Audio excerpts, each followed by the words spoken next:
Good afternoon, and thank you for joining us at today's webinar presentation on accessible pedestrian trails and shared use paths. My name is Bill Botten, and I currently serve as the training coordinator for the U.S. Access Board, and we're really happy that you're joining us today. I'm joined with, as a presenter, Juliet Schultz. Hi, Bill. Thanks for that introduction. My name is Juliet Schultz. I'm the Transportation Systems Engineer here at the Access Board. Mainly, I focus on accessibility on everything transportation, from the pedestrian pathways to vehicles and transportation facilities. Bill? Yep, and I really specialized in recreation facilities and outdoor developed areas, and we're really happy that you joined us today in this collaborative effort between the Great Lakes ADA Center, the ADA National Network, and the U.S. Access Board to bring you this monthly webinar series. We're really happy that we get to talk to you about pedestrian trails and shared use paths, because we field a lot of questions about these two subjects, and there's a lot of confusion we feel about what the differences are, and confusion on when you're constructing one or the other and what laws are applicable. So we thought this was going to be a very important webinar to bring to you. And as registration has shown, we think you believe the same thing. We were submitted a bunch of questions ahead of time, and we're going to try to answer some of those as we go along. But I'm going to move now on to slide number 3, and it's in our agenda for today. Our agenda is the outdoor developed area final rule. Pedestrian trails. We were going to start there, go to the requirements, the scoping and technical requirements for shared use paths, and then end this one with your questions and answers. And as I stated, we will answer some of your pre-submitted questions along the way. Moving on to slide number 4 is a pretty picture of a pedestrian trail. I think one of the things that is so important is to understand the type of facility that you're creating. Is it a sidewalk? Is it a pedestrian trail? Is it a shared use path? Or is it an accessible route? There's so much confusion on that. Remember that a pedestrian trail, as I move here on to slide number 5, is a facility in itself that's designed for the recreation experience. It doesn't connect elements and spaces on a site. I think that's one of the biggest confusions we get a lot of times, is that maybe a recreation department has a large recreation park setting where they have a parking facility, and then they have a lot of different elements within that park site. Maybe a play area, maybe there's a pond with a fishing or a recreational boating site or a facility there. There may be a play area, or maybe even some areas of sport activity, maybe a tennis court or sand volleyball or other things. And they're using this wide path that circles maybe that whole area. Maybe people jog or run on it as well, but they're using that same path to connect those elements and spaces on the site. So remember that a pedestrian trail, the type of trail that we're going to talk about today, is not that route. Okay, you could still call that park accessible route happy trails, but it really needs to meet the accessible route requirements, not the pedestrian trails we're going to talk about today. So it generally includes a trailhead, a place to get started, and has a very limited, if none, transportation function. Moving on to slide number 6, I thought it was really important to get you right off the bat of what's covered and what's not. So facilities constructed or altered by federal agencies, typically federal sites, non-federal entities constructing facilities on federal land on behalf of the federal agencies. Again, the key here is that it's on federal sites or federal lands. Those that are not covered are those facilities, state, local, city government facilities covered under Title II of the Americans with Disabilities Act, and Title III. Places of public accommodation and commercial facilities are also not addressed by these requirements. So ADA facilities built or altered with federal grants and loans are still not subject to this. You'd really want to look to your funding source and their demands, and if there's any application of these requirements. It is a best practice, okay?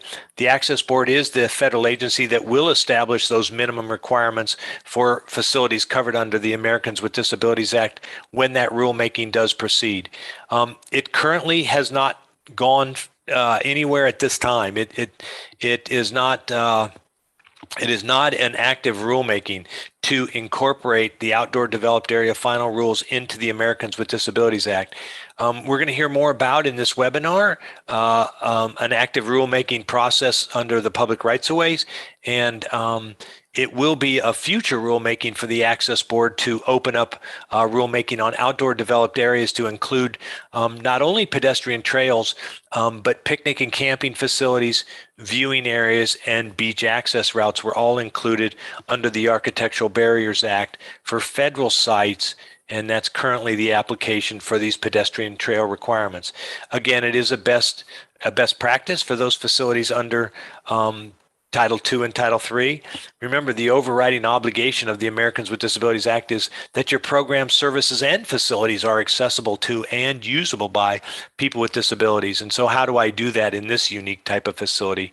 Well, you follow the minimum requirements that would happen on federal sites that the agency that establishes those minimum requirements eventually will do under the Americans with Disabilities Act. And I really can't imagine there'd be much changes or much difference in that new application just under state and local governments or Title III entities.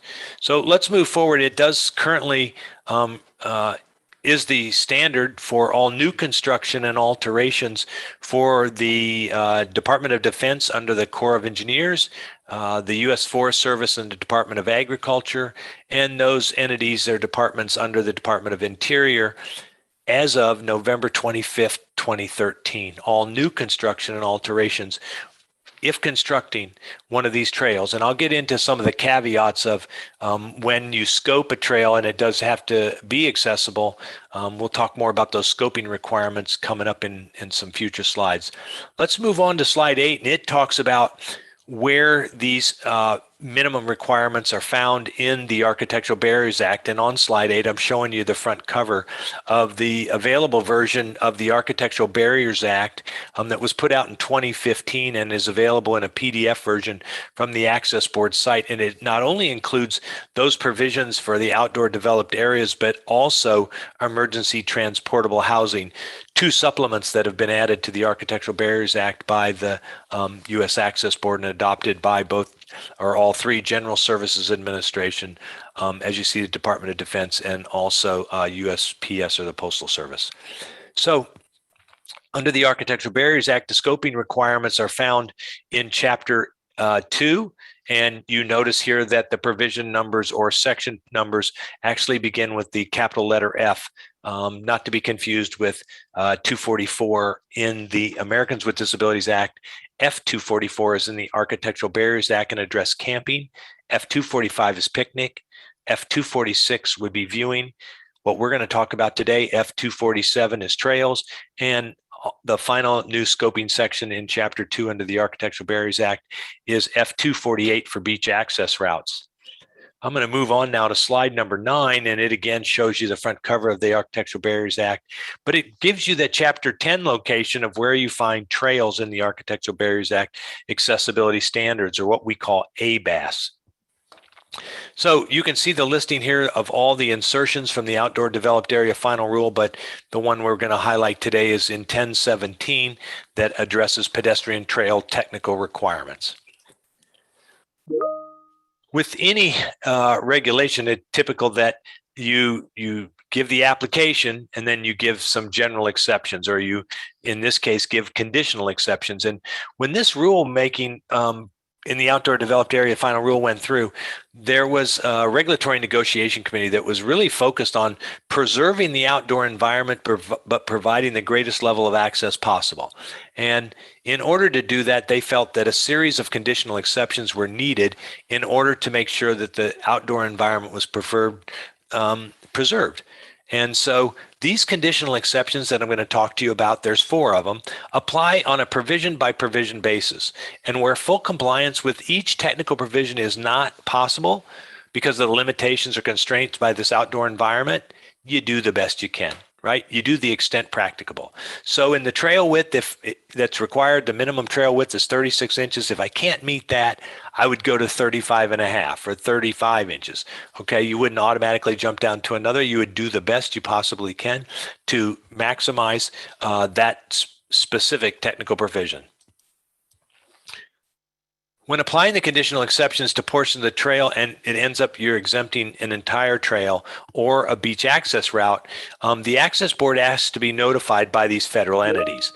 And in the Outdoor Developed Area Final Rule Guide, in the very back of that document, you'll find this actual trail exemption form. Now, the access board's not even received one of these since the new rules come out in 2013. Okay, so we're almost 8 years in and we still have not received these. But the idea here is that if an entity was going to construct a pedestrian trail where it couldn't meet any of the technical requirements, not the trail width, not the slope, the cross slope, the tread obstacles, the openings requirements, the resting interval requirements, couldn't meet any of those, that the access board was hoping to be notified so that we could learn about those specific instances to improve our knowledge and better understand why federal money would be spent where there's no access permitted when required. And so that form was not there to slow down any progress or construction. It was not there to stop any projects. It was there for the access board to learn, and it was voluntary. Okay. It could be used by other entities if you're doing a reporting system or trying to document what you're doing on new construction or pedestrian trails. And you could adapt some of those same questions or same ideas into your own form if you were looking to provide documentation. And that's such an important issue, right? In new construction or alterations, whenever you can't meet the minimum requirements, and I like to think of the minimum requirements as you're getting a D, okay? You passed, but you're not doing anything special. You didn't do anything above and beyond. You just met the minimums. When you just meet those minimums, it's always so important, or when you cannot meet those minimums, it's so important to put a document into the project file so those coming behind you have a better understanding of why you couldn't meet certain provisions at certain times. And I strongly urge that for anyone trying to design or construct facilities in the outdoor environment, is to make sure you're doing the best job you can to the extent practical and following the guidelines to the best of your ability. But where you can't, that you do every bit you can to document that. I'm moving on to slide number 12, and it gets us into those conditional exceptions. And the first one, and I put this picture of just climbing a sheer rock face, basically. Compliance is not practicable due to terrain. You can see that that slope, if that's your trail, is typically not going to meet the change in level requirements or some of the opening requirements or slope or cross slope, and there's not really much of an opportunity here to change that. And the idea here is you would do the best you could with whatever provisions you're having trouble with. You probably can keep the minimum clear width, it looks like, but that might be one of the only ones you could keep. So you would do the best you can on any provision until you got past this. And as I stated, you do the best you can during this process or in this segment, and then after that, you would go back to full compliance. So the second conditional exception is compliance cannot be accomplished with the prevailing construction practice. And that's not what a contractor wants to use, okay? That's a prevailing construction practice for this type of work. I'll give you an example of the Appalachian Trail. There's portions of that are only altered or constructed with hand tools and volunteers. And if you're not able to provide the compliant slope or cross slope or minimum width without using volunteers and hand tools, this standard would say that that could be a conditional exception for those provisions that are unable to be achieved through that construction practice. Moving on to slide number 13, and slide 13 again continues on with the conditional exceptions, and it lists the final two. So there's 4 conditional exceptions. We talked about the terrain, we talked about the construction practices, and now we've got fundamentally alter the function or purpose of the facility or setting. When we start to think about that, I give the example, say, of maybe it's a challenge marathon or some type of orienteering type course where this trail serves as another function, okay? And there's no way to possibly make that a compliant trail because the nature of the facility is to provide this over strenuous, very difficult exercise or recreational opportunity. So if the compliance would fundamentally alter the function or purpose of that facility, there's an exception from those specific requirements as well. Remember, they're each technical provision by technical provision. So you wouldn't be looking to exempt the whole trail. You'd be trying to say, well, in this really tough area, we can't meet the slope requirements, but we're still going to meet the 35-inch minimum width requirement. So you would try to do the best you can on each one of those individual technical provisions that I'm going to speak to you more about as this presentation moves forward. And the final one, the Endangered Species Act, the Wilderness Act, the National Historic Preservation Act, the National Environmental Policy Act, if any of those, including state or federal or local laws, preclude maybe a product or the type of construction practice or the type of surface material you're going to use, or even any development at all, there is this exception that those provisions would not need to comply. If you have another law that says you can't do what you need to do to make that specific technical provision compliant. Moving on to slide number 14 is more of the actual, let's say more of the definition, you will, for a pedestrian trail. And it's a pedestrian route developed primarily for outdoor recreation purposes in newly constructed and altered trail that directly connects to a trailhead or another trail that substantially complies with the guideline. Substantially complies with the guidelines. The expectation here is that if you were adding on a trail that's currently not accessible and adding an extension on the end of it, there's really not much need to worry about the accessibility of it if you're not already on a trail that meets some of the accessibility requirements. If there's none currently, there's little expectation that what you're adding on to or providing now on the end of this non-accessible trail would ever be accessible. So if you're directly connected to a trailhead, and we don't specify a minimum distance, or another trail that substantially complies with the guidelines, and I would look at that a number, most of the provisions, the technical provisions are being able to be met. And that in trails, we say that those conditional exceptions that I just ran over, those 4 different conditional exceptions, are permitted not only in new construction, but also in alterations. I'm moving on to slide number 15, and we're going to jump to the trailhead itself. And that is an outdoor space that serves as the access point for the trail.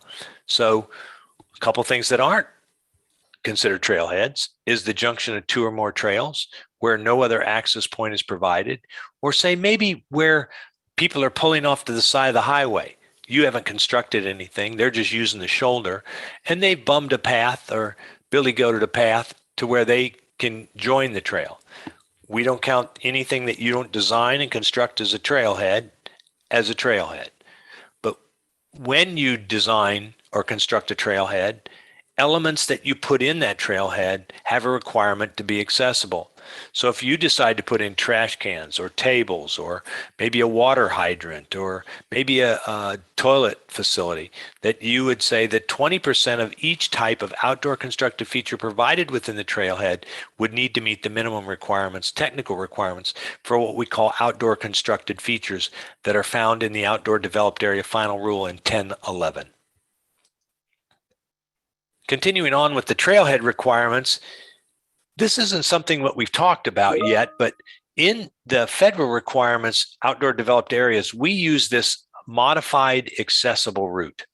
Okay, remember I told you early on that accessible routes have to connect elements and spaces on the same site, elements, spaces, and facilities on the same site, at least one accessible route.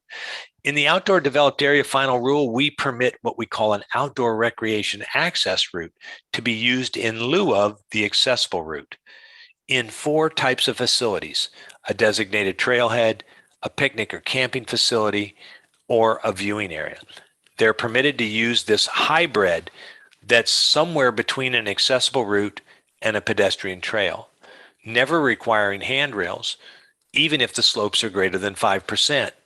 And it talks also about this ORAR and their technical requirements about surface material, whether it's concrete, asphalt, or boards, or it's a natural surface. And it gives requirements for whatever type of surface material that you're providing. That's something new for the Access Board. Typically, requirements aren't provided based on the type of surface material you are providing. Typically, one surface or many surface requirements, technical requirements, just apply whether you're doing carpet or you're doing a hard surface or whatever you're doing. In this case, in the outdoor developed area final rule, we really believe that if it's a natural surface, you should have greater flexibility for slope, especially cross slope, or things like tread obstacles. Whereas if you're doing it with concrete or asphalt or boards, there's more of an ability to maintain that cross slope or openings and changes in level and things like that. So again, in your trailhead, you have that 20% of the features that you provide are required to be connected by an outdoor recreation access route. Okay. In this one here, we're showing, and we received some questions ahead of time about parking. This can be really challenging because as you see in this one, this is a very developed trailhead, right? I mean, you have these bolsters that stop anybody from driving onto it. You have this big, nice kiosk that's out front with all this printed material on it. You've got a toilet or comfort station there. You've got accessible parking marked off with the access aisle appropriate here. It's a van space. You've got the signage. You got everything there, right? Just like the built environment. Oftentimes, trailheads aren't like the built environment, right? They're a gravel lot, okay? They're a gravel lot with maybe a sign that points you in the arrow of the trail. Remember that if you're designing and constructing a parking facility, even though it's gravel, you're still required to provide accessible parking based on the number of parking spaces provided. This gets real challenging, right? Because nothing's marked there, but you'd still need to determine on an 8-foot wide or 9-foot wide space how many spaces could fit in that area. And then remember that your very first space would be a van space. It'd be 16 feet. So how do we identify in a gravel lot that it's accessible? Well, the standard says that it has to have a marked access aisle and a sign, right? Those are the two requirements. How you mark that access aisle could be maybe with, well, I've seen a timber painted blue. I've seen wheel stops that are painted blue. I've seen another different type of surface material used just for that. A lot of times people think that they've got to go ahead and pave the accessible space and the access aisle. Sometimes that works out, but if it's not maintained well, what happens is a change in level occurs between that asphalt or concrete pad and where you're trying to get off.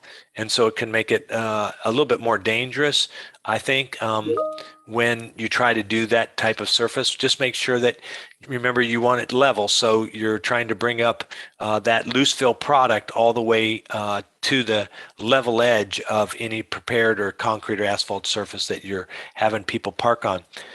I was part of a National Park Service project with the Boy Scouts of America at a national jamboree, and we worked on a parking area that used a grid or a type of a form, large brick that had openings in it because they needed it to be pervious, and then it was filled with pea gravel and then compacted really heavily.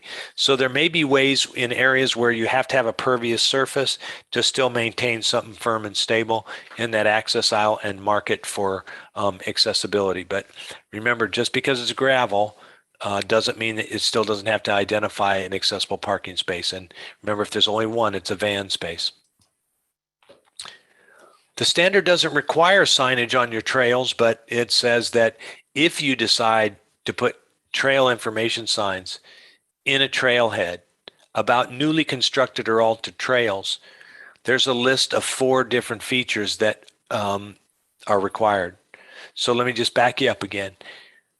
If all you're doing is saying, over here's Happy Trails, okay, and it's a newly constructed alter sign or alter trail, the requirement would be is you still do these 5 things because you're doing a new trail information sign at the trailhead. That's when these would be required. But it's up to you. You don't have to provide trailhead signage. There's no statement in here. It's just where provided. So if you're providing trailhead signage and it's about a newly constructed or altered trail, the following issues are supposed to be on your sign: the length of the trail or trail segment, the surface type, tread width, typical and minimum, running and cross slope, typical and maximum. The idea here is to provide people information so that they can better understand if this is going to be something that they can really do, right? If this is something that you can bring grandma or grandpa out and push them for a Sunday afternoon stroll, or if this is something really meant for somebody that's really active and somebody that can really handle some increased slopes and cross slopes. Remember that when you're doing slopes, the type of surface material can greatly affect your ability to propel yourself up that, especially in a manual chair. If it's a very natural surface, but very, very still loose or not as firm, pushing up a slope on that type of surface is almost like when an individual or a facility carpets a ramp, right? It just increases the amount of workforce required to move up that type of surface. I'm going to move you in now on slide number 18, and it moves into some of the technical requirements. And I told you earlier that that minimum trail width is 36 inches. Listen, wherever possible, and some of the pre-submitted questions talked about this, about how do two people pass? Well, in the built environment, remember, if you were in a building and your hallway was only 36 inches wide, your accessible route, every 200 feet, you'd provide a 5x5 area for somebody to pass or get by. In the outdoor environment, it's 1,000 feet, okay, where it's less than 60 inches in width. So imagine this trail picture on the right, and you had to back up this thing 1,000 feet to let somebody else by to get to a 5x5 area. That could be very challenging, right? Backing up can be very challenging. I strongly urge that 5 feet be the minimum wherever possible, understanding that 36 is going to be probably what you're really reaching for, that minimum route width, because of how it affects whatever the topography and the environment you're going in. Remember, though, that every 1,000 feet, hopefully less than, and where there's areas where it's really dangerous like this, where you could go off one side, it might be better to provide it a little bit sooner than 1,000 feet. Look at where it makes the most sense, where you have the topography where you could do it. But I would encourage less than 1,000 feet if possible. Moving on to some of those other requirements here, we're talking about the tread obstacles, and I put a photo here on slide number 19 that has tree roots that are crossing in all directions and are part of the trail tread surface. And just imagine propelling yourself through something like that in a manual or power wheelchair, trying to get over something like that, even in a scooter. Really challenging, right? But the standard does permit a 2-inch tread obstacle maximum, except for when you're using concrete, asphalt, or boards, and then it's only a 1/2 inch. That 2-inch maximum could be across the full trail tread and could be like this. There's no requirement that says it has to be separated by a certain distance or how frequently they can be or the direction they could be. So they could be aiming directly at you across the trail, diagonal, like this is showing. You could have tree roots everywhere. The idea is no greater than 2 inches of a tread obstacle. If there's openings, it's still a 1/2 inch maximum. Moves us into another subject, the trail surface itself. In the built environment, it's firm, stable, and slip resistant. On the outdoor developed areas, final rule for pedestrian trails, it's firm and stable. I'm showing you in this picture on slide 20 what we call an instrumented surface indenter. Used to be called the rotational penetrometer, and it's a device to measure firmness and stability. The access board has used this device in play areas and on trails, researching firmness and stability for more than 20 years. We believe it's the reliable device in order to determine firmness and stability. On the left-hand side, I'm showing you some of our trail test beds that were part of a research study I'm going to talk about here. And it looked at doing soil, like the topical type soil stabilizers that you mix into the surface. It used a clingstone surface that you see on the upper right, almost a pebble that's urethaned or glued together, and different configurations of rock and crushed stone trails as well. These were installed in Bloomington, Indiana, with the National Center on Accessibility, and slide number 21 shows a picture of some of that evaluation and people out there actually looking at the different surface materials. Through this project, they looked at about a dozen different types of different products and surface applications. It's currently available from the Access Board. If you go to our homepage, hit the Research tab, go to Completed Research, and it's the National Trails Surface Study. It looked at trails and tried to look at how many people were using the trails and how these different types of applications or stabilizers or products affected the surface over time. As the second part of this same study, and on this same study, when you go into this document, the back part of it is a phase 2 where we asked people from around the country to help us understand what was working and what wasn't working on their natural surface accessible trails. And we've got a lot of different inputs from all around the country, from the Southwest to the Southeast to the Northeast, about products that they found were working very well in their geographical region. And our idea behind that was to hopefully give people an understanding that we may not have all the answers through this research project, but here's what we found out through this opportunity to our questionnaire from around the country, what either our federal partners or state and local governments or local governments or even private facilities were using to try to maintain natural surface accessible trails. The Access Board also worked with the USDA Forest Products Test Laboratory in Madison, Wisconsin on an engineered wood fiber trail surface. And you're seeing the front cover on the right-hand side of slide 21 here of that research report. It, again, is available from the Access Board's website under completed research. This worked fairly well. The problem we did here was we ran it all the way down to the lake as a beach access route over sand, and it flooded one winter and water got underneath it and that decayed it and destroyed it.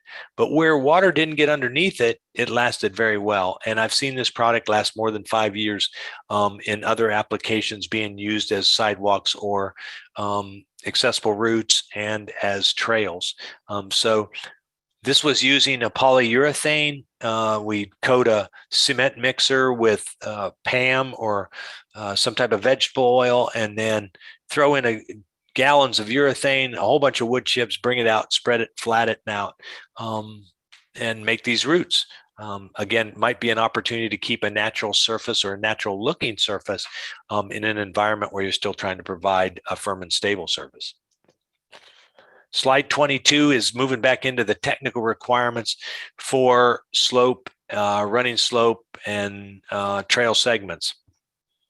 Let me back up 1 second because I really should have said one other thing about that surface study. One of the things that we did find out was that a 3/4 inch minus stone wetted and compacted with stone dust really worked very well. And it was really one of our better surfaces, that 3/4 inch minus stone. And you could get this as limestone or granite or whatever you can get quarried locally. Look at reducing your shipping or hauling fees, but whatever stone you could get sieved down to 3/4 inch minus and then compact it, roll it, or however you're vibrotamping it. But by wetting it and continuing to tamp, or adding stone dust and wetting and then continuing to tamp, you make a very firm natural surface trail. Okay, moving back into slide number 22 on trail slope and grade. Here you see a matrix that's showing you you can go steeper than 1 in 20. You can go to 1 in 8. I'm sorry, you can go to 8% or 1 in 12 for 200 feet. In the built environment, remember that 1 in 12 max slope is only for 30 feet of vertical rise. Here it's for 200 feet in the outdoor environment on trail. But one thing you can notice pretty quickly, right? The steeper it gets, the shorter the length of the segment gets. So we went to 8%, and from 8% to 10%, we only go 30 feet now, or 9 meters. So we only have 30 feet when we start getting steeper, or up to a 10% grade. And then you can see we go all the way from 1 in 10 to a 1 in 8 for 10 feet. The idea here is that after each steep segment, you would have a resting interval or a flattened off area where you could rest for a moment, do whatever you needed to do, and then proceed up the next steep section.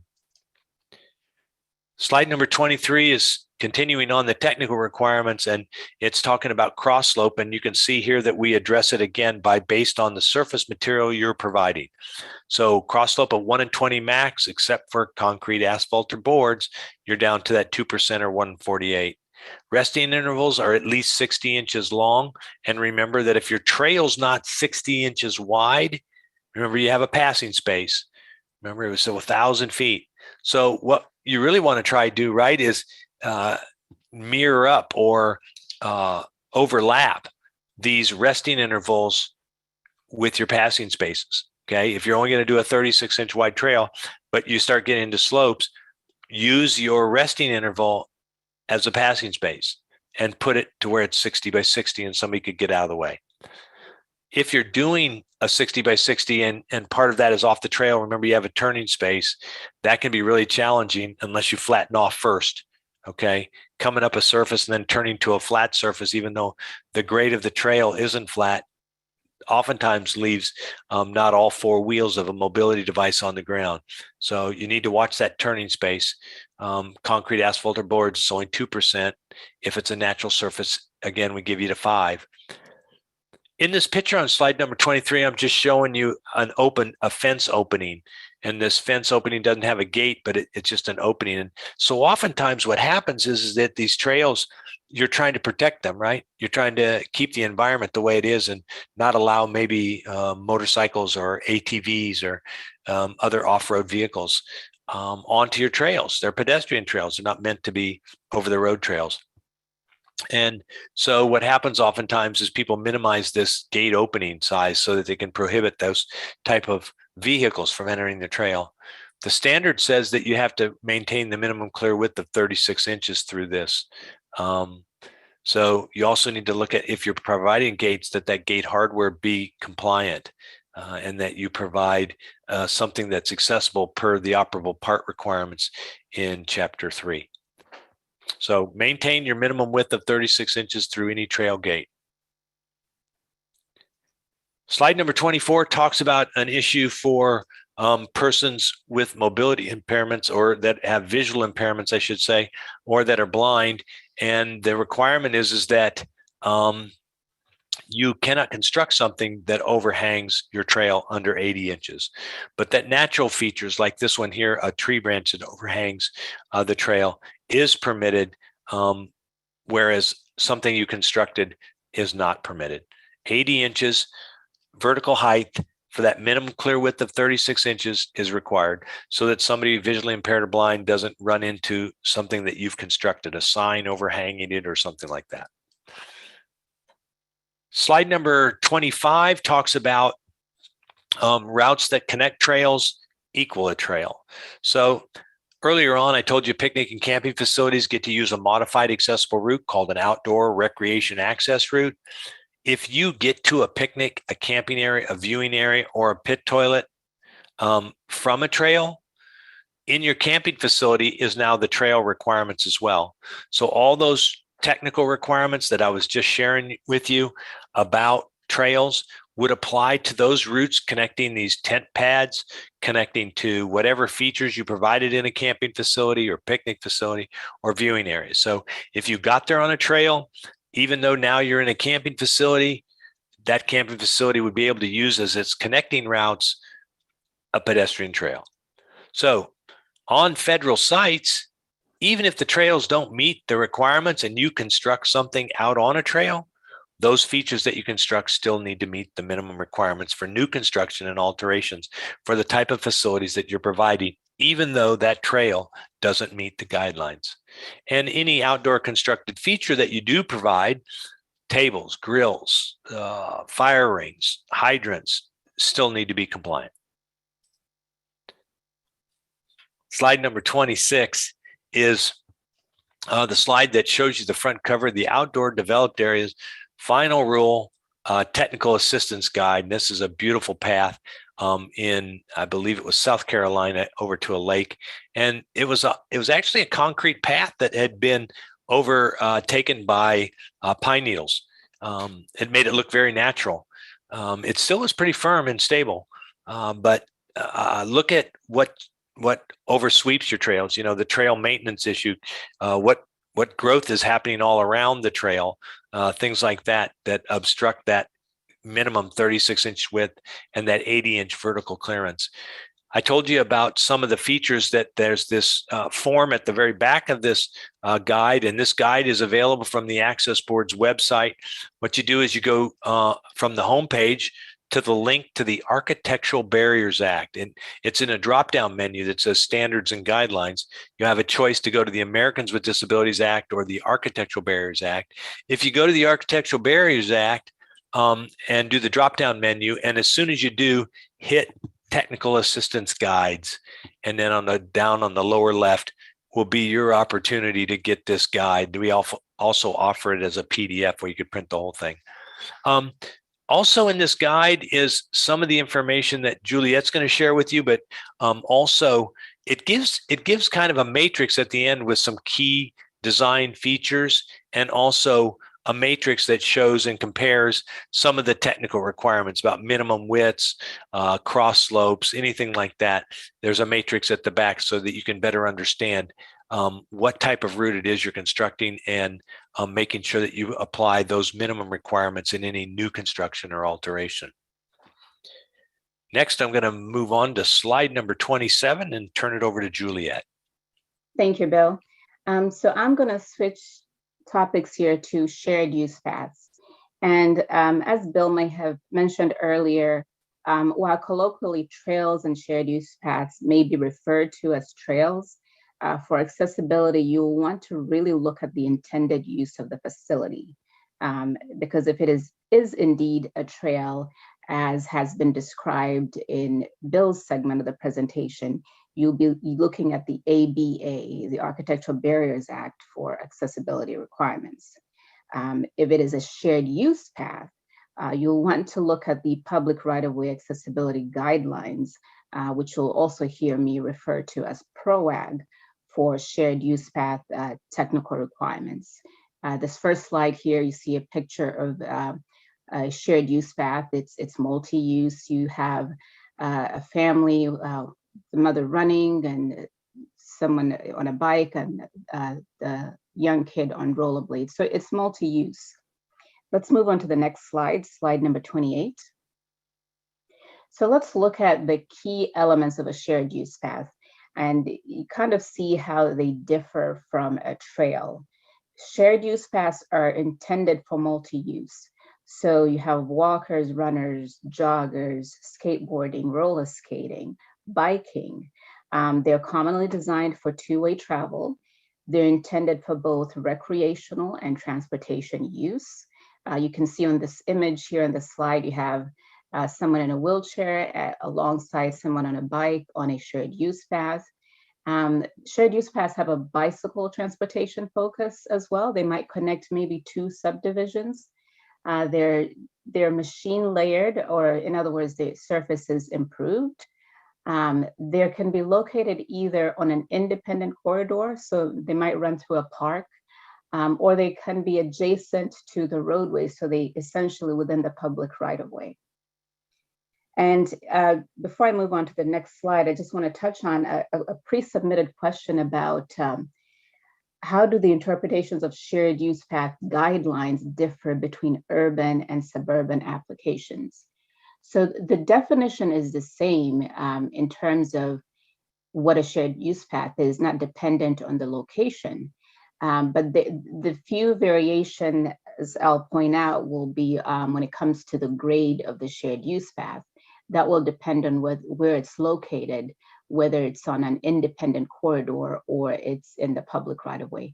And I'll speak more to that on a future slide coming up.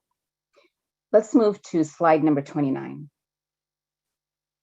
So again, if you're designing a shared use path, what you'll be looking at for technical requirements is the public right-of-way accessibility guidelines. You'll hear me refer to them as PROAG. And this is just a timeline. The slide is showing a timeline of the development of PROAG. The board first released draft guidelines for public comment in June 2002. In July 2011, the board issued proposed guidelines for public comment. And it wasn't until February 2013 that the board added requirements for shared use paths. So the board issued a notice to supplement its rulemaking on public rights of way in order to address requirements for shared use paths. And that's the latest draft of the public right of way accessibility guidelines, the February 2013 publication. Next slide, slide number 30. I just want to give an update of PROAG, the public right of way accessibility guidelines. The board is currently working to finalize PROAG, and our goal is to complete the rule in spring 2022. Once they are adopted and implemented as enforceable standards, they will apply to the construction and alteration of facilities covered by the ADA, the ABA, and again, the ABA, that's federal facilities, as well as the Rehabilitation Act, Section 504. Next slide, slide number 31. So this is a listing of a table of contents for the public right-of-way accessibility guidelines. Chapter 1 covers application and administration. Chapter 2 covers scoping. Chapter 3 covers technical requirements. And Chapter 4 covers supplemental technical requirements. My portion of the presentation is mainly going to focus on Chapter 3, the technical requirements as it applies specifically to shared use paths. Let's go on to slide number 32. So shared use paths are designed at different widths. The public right-of-way accessibility guidelines does not specify a minimum width for your shared use path. You'll want to look to Federal Highway Administration guidance on recommended minimum width. However, whatever width you decide to design that shared use path, the entire path width must meet accessibility requirements. And on the slide, I copied the provision that specifically speaks to that, provision 302.3.2 in PROAG, and it states a pedestrian access route shall be provided for the full width of a shared use path. Next slide, slide number 33.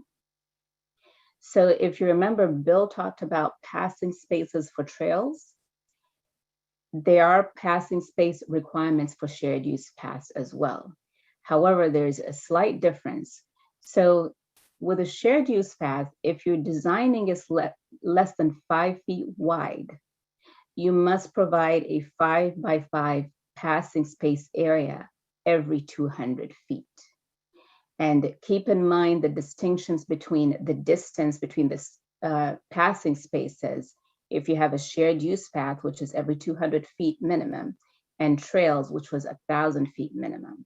So that's why it's really important to keep in mind, are you designing a shared use path or a trail? Because there are differences in the technical requirements. So again, here, this image is showing a 5 by 5 passing space, two wheelchair users being able to pass each other.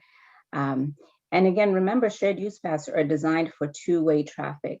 So you really don't even want 5 feet to be your minimum width. Generally, shared use paths are wider than 5 feet, more along the lines of 8 to 10 feet wide. But if you are at 5 feet, you need to make sure you're providing a passing space every 200 feet.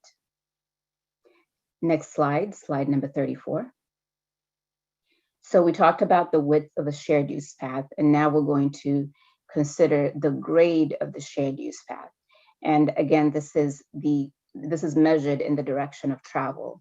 In this image here, you can see a shared use path. You've got a jogger, you have someone rollerblading, and with shared use path, the minimum grade or maximum grade that's allowed is dependent on where the shared use path is located.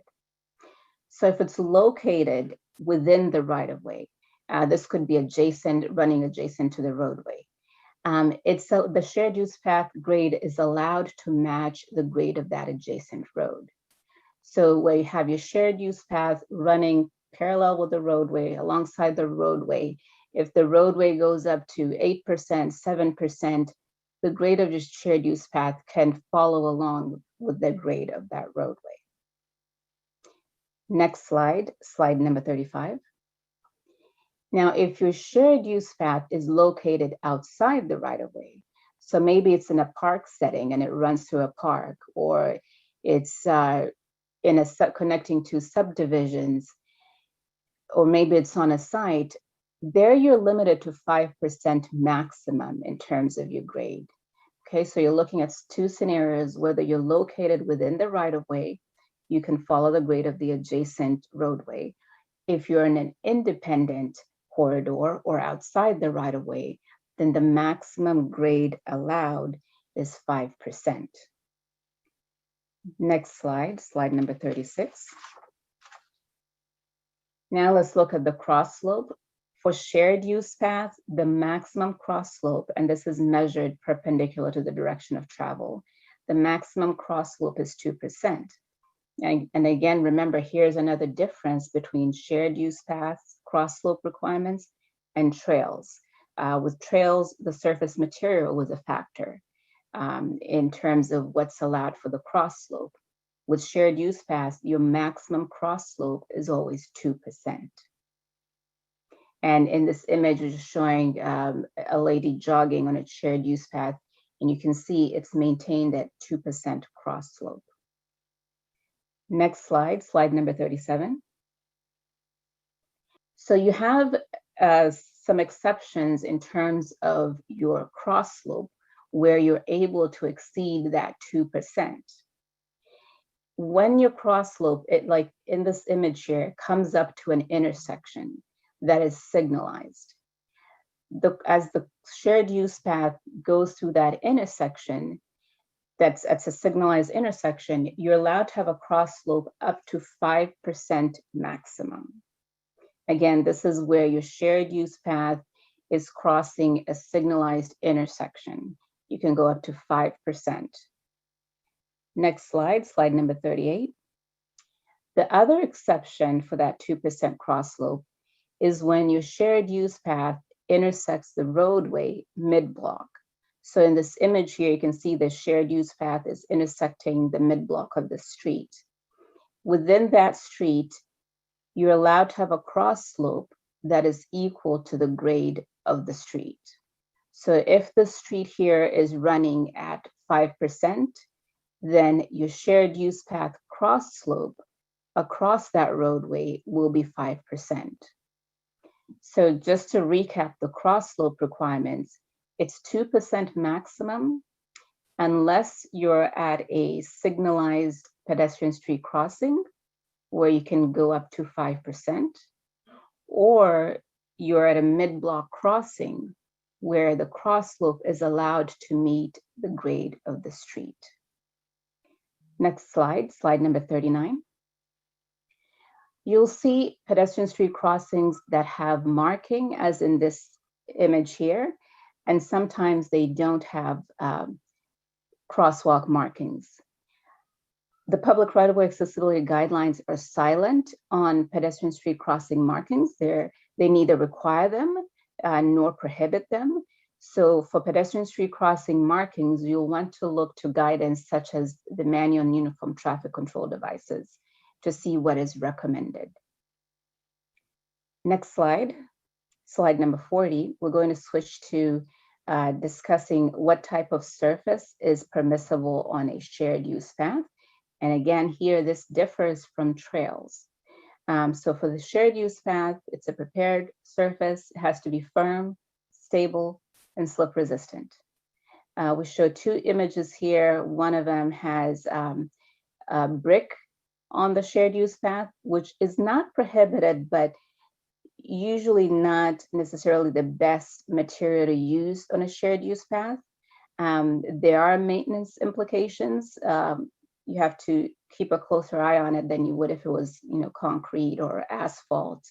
So if you're going to use something decorative, you might want to consider maybe just using the brick pavers along the perimeter of the shared use path, just for that decorative element, but not through the entire surface. So whatever material you use, ProAg doesn't have a list of approved materials for shared use paths. The requirement is whatever material you use, it be firm, stable, and slip resistant. Next slide, slide number 41. Along with surface requirements, there's changes in level that you need to look at. So if you have changes in level between a 1/4 inch and 1/2 inch, they need to be beveled at a slope no greater than 1 to 2, as indicated in the image on the right side of the slide here. So you shouldn't have changes in level greater than a 1/4 inch, but if they're between a 1/4 inch and 1/2 inch, they do need to be beveled. Next slide, slide number 42. We're still looking at the surface. We mentioned firm, stable, slip resistant. You need to watch those changes in level to keep them under 1/4 inch. And now we're looking at horizontal openings. Most of the times in shared use path, especially in urban areas, the areas of concern with horizontal openings is if you have utilities and you have utility lids specifically with openings that are within the shared use path. Where the utilities cannot be relocated, I mean, especially in alteration type projects, what we recommend is you look at using a different lid that will allow for your drainage, but not exceed the 1/2 inch maximum opening within that lid. And with that, you also want to look at the orientation of that utility lid. And in this image here, on the left-hand side, you can see a wheelchair getting stuck in one of those openings. And on the right-hand side, we illustrate how you should ideally orient any utility lids that have openings. But again, keep in mind those openings cannot exceed 1/2 inch. Next slide, slide number 43. A lot of shared use paths, especially that are in independent corridors, may intersect rail tracks. So there are requirements in terms of the maximum opening for those flangeway gaps on the rail tracks. If the rail track is for light rail, the maximum flangeway opening is 2.5 inches. If the rail track serves freight, the maximum allowed flangeway gap is 3 inches. Why the difference? That's what's required for the operation of the rail vehicles. So that's why you see a difference between the two requirements there for the flangeway gap openings. Next slide, slide number 44. Now we're looking at protruding objects. In this image, you can see a shared use path. It's bordered by trees and vegetation alongside. And what you want to keep in mind is your maintenance of the shared use path. In terms of protruding objects, you need to make sure that anything above from the ground, from 27 inches from the ground all the way to 80 inches from the ground, that you don't have anything protruding into the shared use path more than 4 inches. So when you're designing a new shared use path, this is an excellent opportunity to make sure where you're placing trees and shrubs and anything else that might grow into or overhang the shared use path, that you are not creating a situation where you're going to have maintenance issues to make sure you're still meeting the accessibility requirements.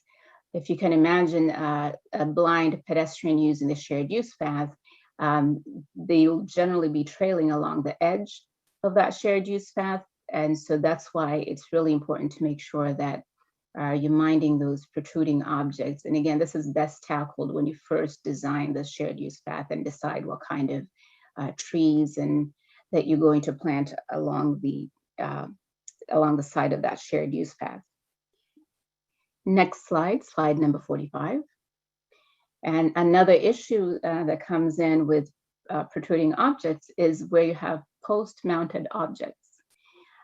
This, in terms of shared use paths, tends to be a big issue where you have your shared use path running alongside the roadway, and you'll have maybe construction that will be upcoming or detours on the road. And a lot of times the signage is placed from the back of curb and maybe to the shared use path or somewhere in that area. but you want to make sure that you're informing your construction staff that wherever they place these signs to alert vehicle drivers about detours or any type of information you're trying to put on these signs, that they're not protruding into the shared use path. On this slide, we show examples of different types of post-mounted signs, and they each have requirements in terms of how far they can protrude from the base in order for them not to be a barrier to access for the shared use path in this case. Next slide, slide number 46. So where shared use paths intersect the roadway and you have a curb cut, the curb ramp must extend the full width of a shared use path. So if your shared use path comes to the back of curb at 10 foot wide, your curb ramp will need to be 10 foot wide. The curb ramp opening will need to be 10 foot wide. And your detectable warning surface will need to cover the entire width of that curb ramp opening, as shown in the image on this slide. Slide number 47. When you come up to the roadway, when your shared use path comes up to the roadway, there's different treatments that you can have there. In this image, we show a blended transition. And remember, the maximum slope at a blended transition is 5% maximum. Next slide, slide number 48. You can also have curb ramps. Ideally, you have one curb ramp serving each crossing. Where you have curb ramps, unlike blended transition, your maximum allowed running slope is 8.3% maximum. Next slide, slide number 15. I'm sorry, slide number 49. So here we show the specs for detectable warning surfaces. They're exactly the same as the ADA standards, so nothing has changed here. But this brings me to a question that came up, a pre-submitted question, and it was stated, most detectable warning materials are designed to be used in concrete, but many shared use paths are asphalt. Any suggestions on products or construction techniques that can be used to install detectable warnings?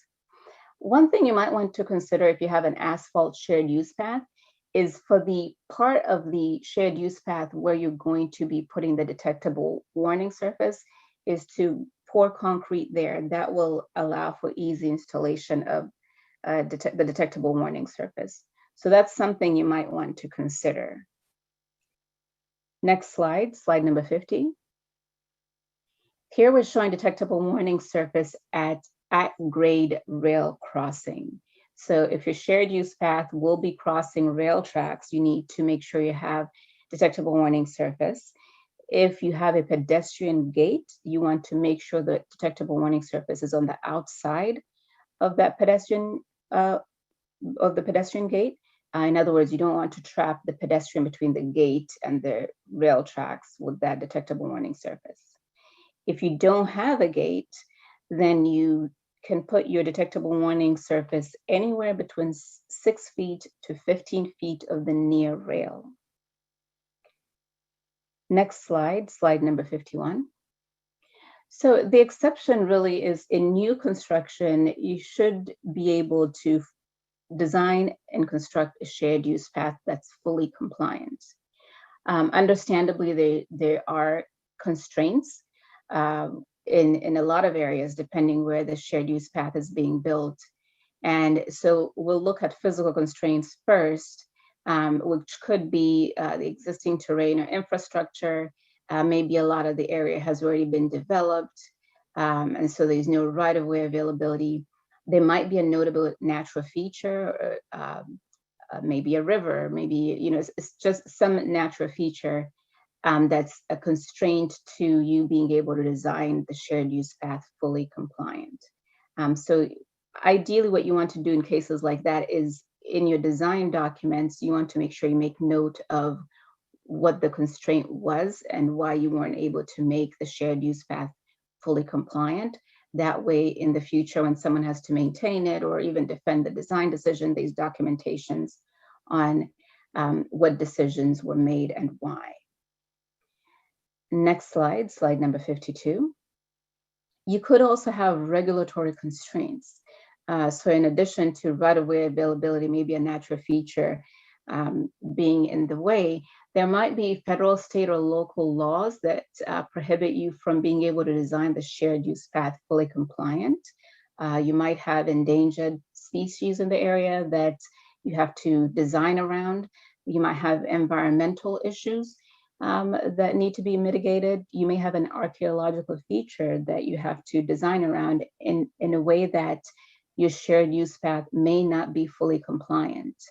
In either case, whether you have physical constraints or regulatory constraints, compliant is required to the maximum extent feasible within the scope of your project.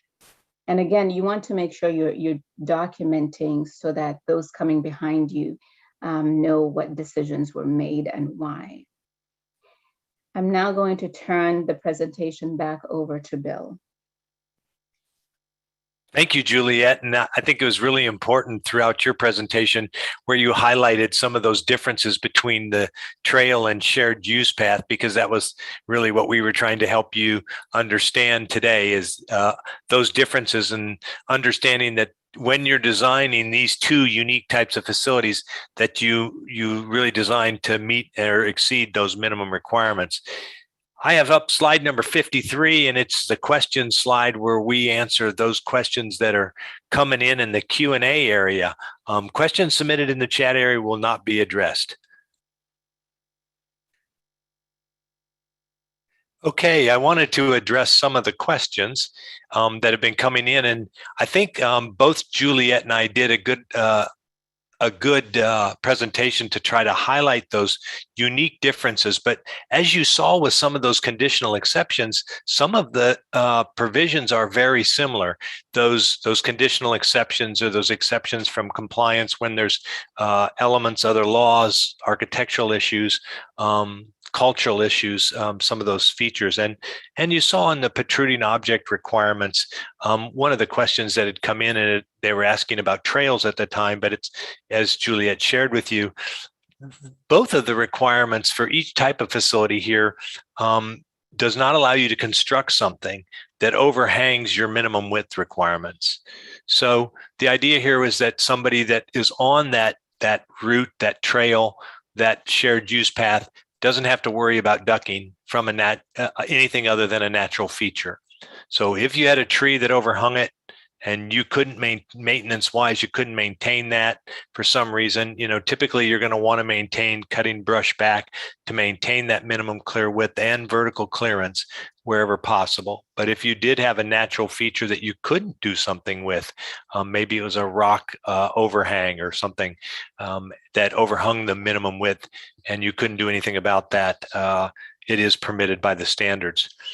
When we were talking about trailheads, a couple of questions came in, and I just wanted to clarify. Remember that if you had portable toilet facilities at a trailhead, the standard would address that in section F213 and 213, where 5%, but no less than one of each type, would need to be accessible. So portable porta-johns or portable toilets would still need to be accessible. And look at the route that you've created. I guess there was some confusion about what we were talking about when we were talking about the connecting routes when you're on a site, like in a trailhead. That connecting route on federal sites permits what we call an outdoor recreation access route.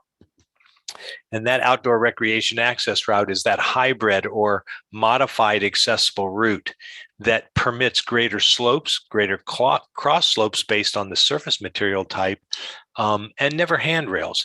And it's permitted to be used in 4 different types of facilities. And that was trailheads, picnic and camping facilities, and viewing areas. I also said that when you construct something that's out on a trail, say you have a camping area and you reach that camping unit and facility through a pedestrian trail, the connecting routes in that facility now need to meet the minimum requirements for the pedestrian trail. So if you got there on a trail, you can use the trail requirements for your connecting routes within that facility and your units that provide mobility features. Okay. Know that if you're doing fixed toilet rooms, remember you can use, if they're all single users, you can use the clustering requirement where no more than 50% of the single users would need to meet the accessibility requirements and beyond this modified accessible route outdoor recreation access route. There was a question that came in about environmental laws and would that be permitted as one of those conditional exceptions, both on shared use paths and on trails. Environmental conditions are accepted as that conditional exception. Remember, when we talk about conditional exceptions, we're talking about individual provisions. So maybe as a result of an environmental condition, maybe you can't make the surface firm and stable, or you have a minimum width along a water feature where you can't maintain 36 or a shared use path even greater than 5 feet. Then you would use that exception for that specific technical provision and still meet the requirements of the other technical provisions. And then once beyond that element or feature that was restricting you, you would go back to the meeting the minimum requirements again. I wanted to also clarify something. At the very beginning, I talked about the application for the federal agencies, and I listed 3 different ones. And I just wanted to make clear that the Department of Agriculture, U.S. Forest Service, has their own outdoor developed area final rule. They call it FS tag. And they do have specific requirements that apply to pedestrian trails. So if you're on a federal site, if we have participants here that are on a federal site under the Department of Agriculture or U.S. Forest Service, please look at your specific directives and requirements for that federal land. I guess at this time, I'll see Juliet. Do you have some questions that you'd like to share that have been coming in on shared use paths? Yeah, I had got 2 questions about the width of a shared use path. One of them was the required width of a shared use path. And the other, is there specific guidance or recommendation for the widths of pathways that have multiple wheelchairs in both directions? So the public right-of-way accessibility guidelines do not specify a minimum width for a shared use path. You'd want to look at different design guidance, for example, Asheville Green Book or some other guidance like that. But you really want to consider who you're designing the shared use path for, what type of the volume of usage are going to be expected of a shared use path. And remember, if it's less than 4 feet, you need to have a passing space every 5 feet. But a 4 foot wide most certainly probably would not suffice. But yeah, PROAG does not give a minimum width for a shared use path. Another question that came in is in regards to signage on shared use paths. And the question was, for shared use paths, is there a standard means of alerting blind users to the path type? PROAG does not require any type of signage in terms of what the shared use path conditions are, whether it be grades or material type or anything like that. That is not a requirement for signage on shared use paths. Bill, is there a requirement for signage on trails? There is a requirement for trail signage when provided in a trailhead for the new construction or alteration of a trail. So it's for trails, it's where the entity or individuals decide that they do want a sign in a trailhead that specifically addresses a newly constructed or altered trail. There are minimum requirements for certain features to be addressed. There's 5 separate features that need to be part of that informational sign. And the idea here again was to give people information so that they can understand what they're going to be facing and give them the option of these unique facilities. And that over time, people will understand what slopes mean and what slopes they can really accomplish, whether it's themselves or the group they're with or their family members. So providing the information is so important. And not only, I think, providing information, I showed a sign earlier that had a kiosk out front with a bunch of printed material in a trailhead that probably talked about all the different features you might see, or the different requirements for maybe packing out your trash, or what you can or can't use, that type of thing. And so that's very important that there's access all the way up to that. I encourage individuals that are looking to do waysides, informational type exhibits along trails, or even shared use paths, to look at the design guide that's currently available through the National Park Service. And it's the Harper's Ferry exhibit design wayside guide. So that's available from the NPS website at Harper's Ferry. And you might look at that, and I really believe that that's one of the better guides that's currently out there for providing information along these types of facilities. Thanks, Bill. I had another question come in about mid-block crossings. Specifically, they're asking how far back from an intersection is defined as mid-block. That is not defined in PROAG, but just from standard transportation design, you have crossings at an intersection where the roads intersect, and between blocks, you might have another crossing. So there isn't a distance specified in PROAG to define what intersection would be considered mid-block. I got another question about detectable warning surfaces, and the question is, are detectable warning surfaces required where two shared use paths intersect? And the answer is no. PROAG does not require detectable warning surfaces where two shared use paths intersect. Earlier, there was a question which you may have got the answer to this already as we went through the presentation. This question came earlier. What are the two regulations regarding trail versus shared use paths? So the section that Bill covered, which was trails, those requirements can be found in the ABA, the Architectural Barriers Act, accessibility guidelines. And I discussed shared use paths, and the technical requirements for shared use paths can be found in the proposed public right-of-way accessibility guidelines. Bill, do you have more questions that came in? I sure do. There was some confusion about when I was talking about what was formerly called the rotational penetrometer, now called instrumented surface indenter. Let me say that that's the only device that we've currently used in our research, and that I've seen used to determine firmness and stability at this time. There may be other devices out there where you can measure firmness and stability.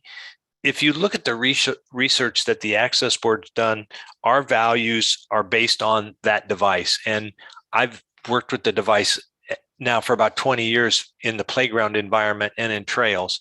And I don't know of another device that could be used, but there may be a way.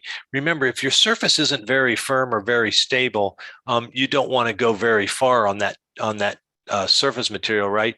The firmer it is, the easier it is to go a farther distance. So when you start going very far on a very soft surface, it becomes very challenging. In the outdoor guide, we provided some technical information that I thought I'd pass along. And it says that surfaces of trails, passing space, and resting intervals, and I'm going to get back to talking a little bit about those in a minute, must be firm and stable. And then it goes on to say, a firm trail surface resists deformation resists deformation by indentation.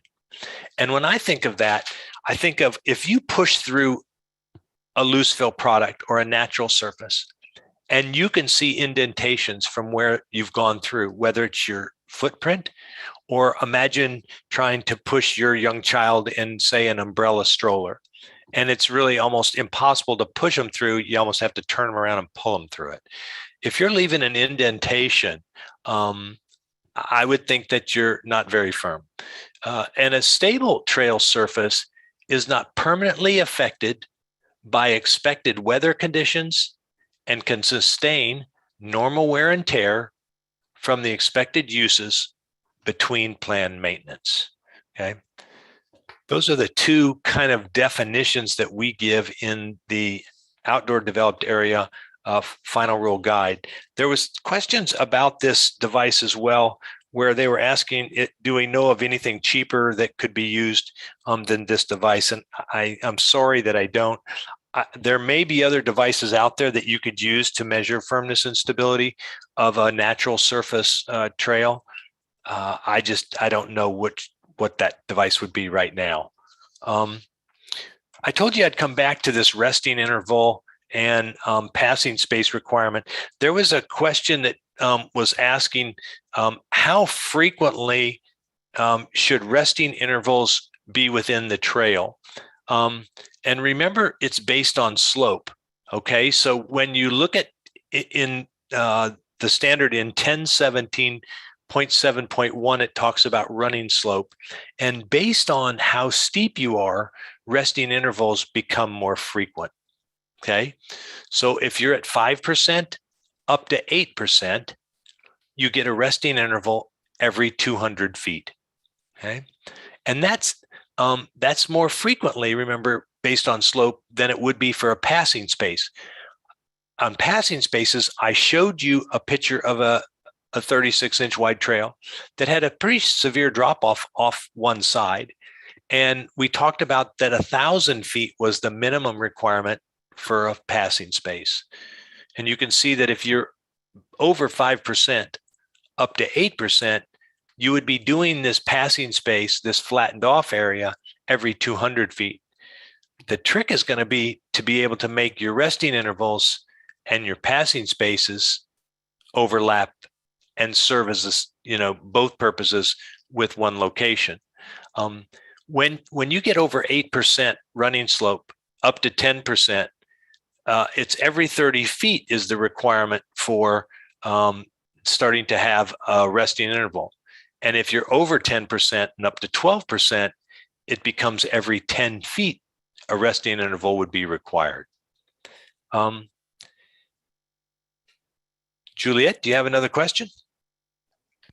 I don't have any more questions. There are some more questions that came in that require a more extensive response than the time we have provided. So if you have something we could quickly answer in the time left, go ahead, Bill. Okay, so there was a lot of questions still about some of the things about persons with visual impairments and how to navigate trails, either through digital wayfinding or maybe through some type of tactile strip. Neither standards really address this well enough for persons with visual impairments or blind. I do know that there are ways to further identify and provide greater ability to follow the path. I think if you have a prepared surface like concrete or asphalt, you have an edge or a border that can be used to demarcate where that route is going. But on natural surface trails, that can become very challenging, right? Of making sure that you still maintain and you're on the right route. I'm sorry that I don't have more information for you on digital wayfinding options or better ways to serve as that key so that individuals with visual impairments or that are blind have the opportunity to independently use some of the trail surfaces that use them independently. I think it's a very important opportunity, but I don't think the standards go far enough to address the issue. I know that there's a national park, the Joshua Tree, that has been very good as an interpretive trail, and not only providing that wayfinding or signage information available to everyone, but I think they also have used tactile cues or wayfinding elements within some of their trails. So that might be a way to get some additional information if that's the environment that you're trying to provide, and I strongly encourage that. There was also a question about the temporary pathways such as MobiMat, PortaPath, et cetera, and which is best. I think that really depends on your environment. Remember, some of those can get kind of slippery when they get wet. And so I would really, and as I do advocate in most situations, is that if you have an opportunity to set up a test bed, an area, a short distance even, where you can get user feedback, maybe people from your community that can come and actually try the surface materials in a number of different, weather conditions and see which one really meets your needs. Some of those types of temporary systems, when they do get wet and they're on a slope, can be really challenging to get up those slopes if they are wet. Or you can imagine what it's like to slide down them and kind of be out of control, even though you're unable to brake.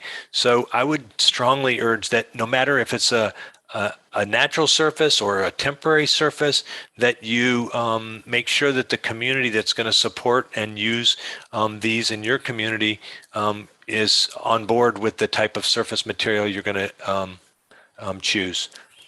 I want to thank everybody for submitting your questions ahead of time, participating in this webinar, but we're going to have to move on at this time.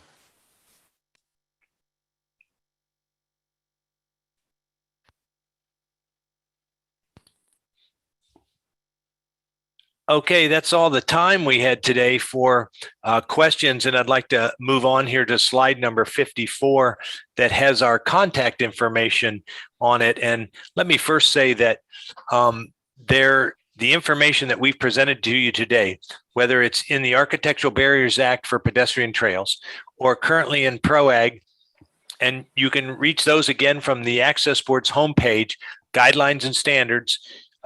You can reach those documents and technical assistance materials all from the Access Board's homepage at www.access-board.gov.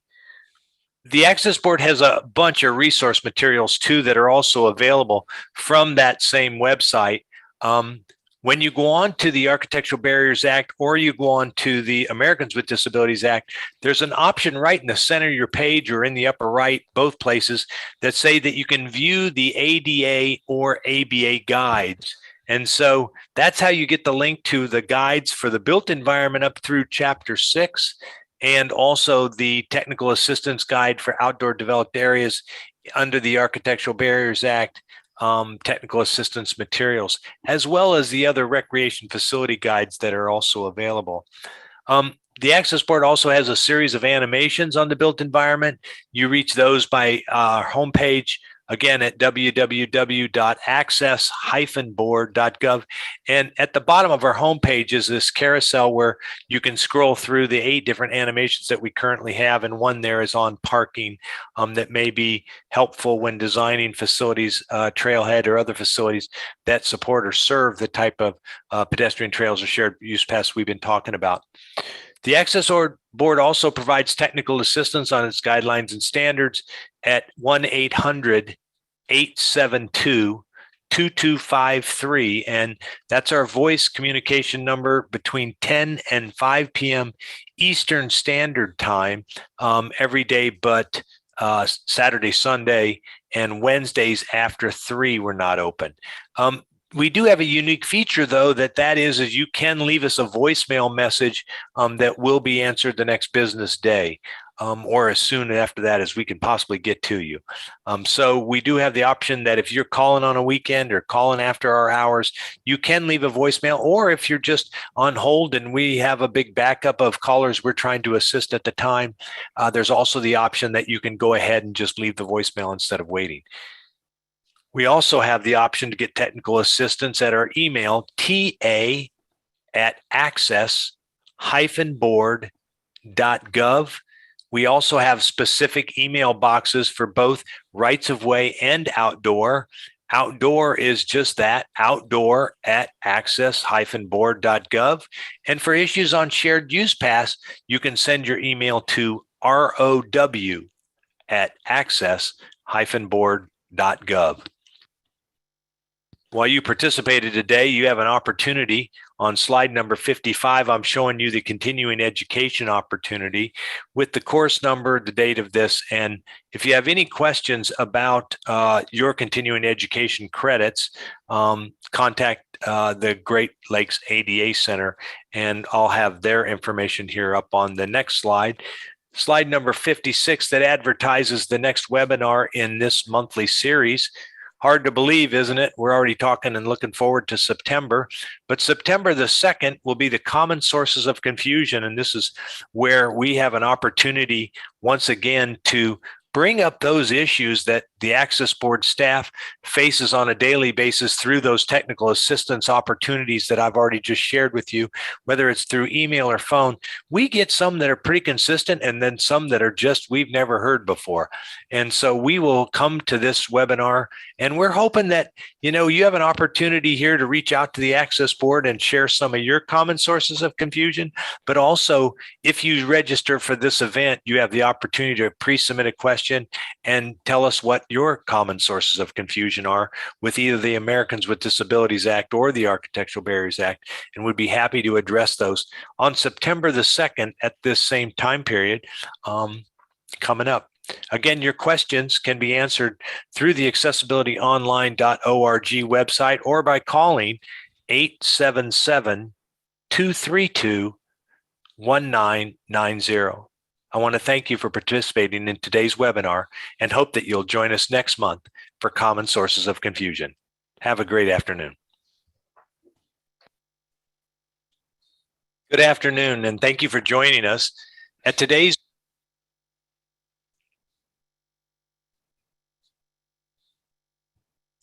That concludes today's session. At this time,